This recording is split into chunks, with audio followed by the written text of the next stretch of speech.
the year 2010, the last year that we have extensive records for, 76,000 denials under NICS, 76,000.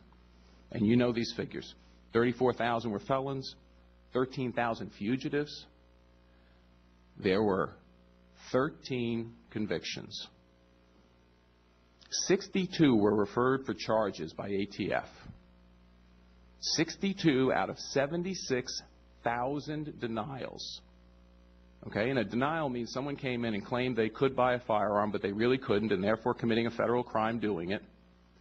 62 charges referred, 13 convictions, 8 in Indiana. So you probably have some rogue prosecutors in Indiana who didn't get the feeling from the department that you're not supposed to prosecute these cases. The IG from the department testified in front of the committee. His impression is that it's just low priority in the department. U.S. attorneys just don't prosecute people who violate the background check law. Tell me, please tell me, that's not coming from the department, that you want to prosecute every one of those 13,000 fugitives who had the nerve to go and attempt to buy a gun as a fugitive from justice, got turned down, and were never prosecuted. Tell me that's not the official department policy. All right, well, you put a lot into that question. Since the system started, 2 million people have been turned away who tried to buy a gun and came into conflict with the NICS system. The system, I think, certainly should have been expanded in that Senate vote that was taken yesterday. And the system also needs to be made better, which is one of the reasons why we had in our budget request money so that we could find ways so that the system became more inclusive and had more information in it. There are certainly places where the amount of information provided by the states is inadequate, and we need to take steps to try to remedy that situation. There's no question, I think, that the system as it is designed technically works. And the question I had for the opponents of that is, if you think it is a system that works okay, it's an imperfect system, needs to be made better, why then would you not expand it to gun shows and to people who buy guns over the Internet? Why would you not do that? Why would you not? And that, for me, is a question that has never really been adequately answered. 1/7 of all the prosecutions that we bring in the Justice Department are gun prosecutions.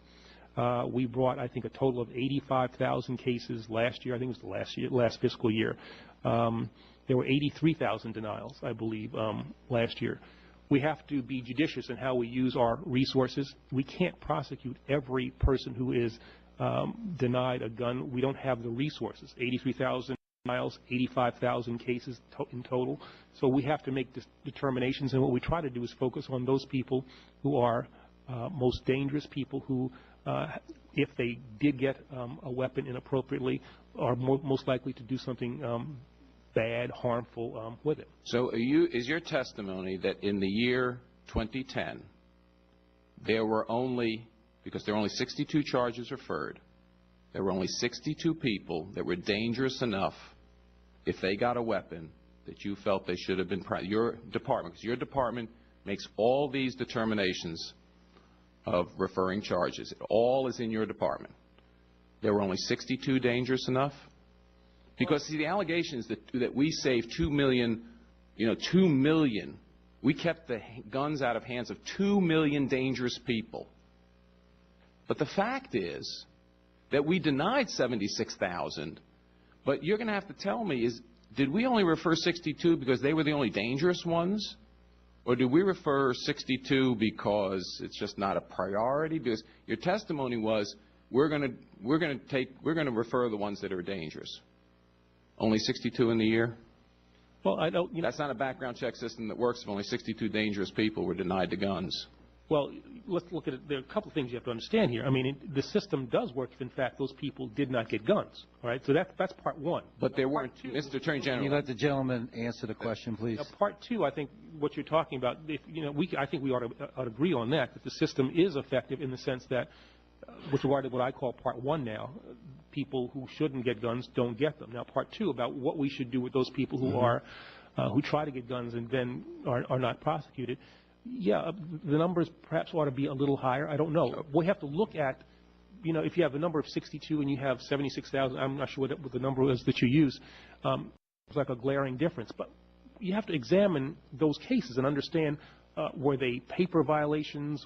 What was the nature of the problem? Not everybody who was denied a gun was, in fact, dangerous. There are a whole bunch of reasons why people can't be denied. And that's exactly my point, that we say, we kept the guns out of the hands of 2 million people. They were not all that dangerous because, again, you only prosecute. But I want to move on because I do want to delve into marijuana a little bit. There were a host of people who, if they had gotten guns, undoubtedly would have done things that were harmful to their fellow citizens. But not bad enough to prosecute. So let me just move on because I want the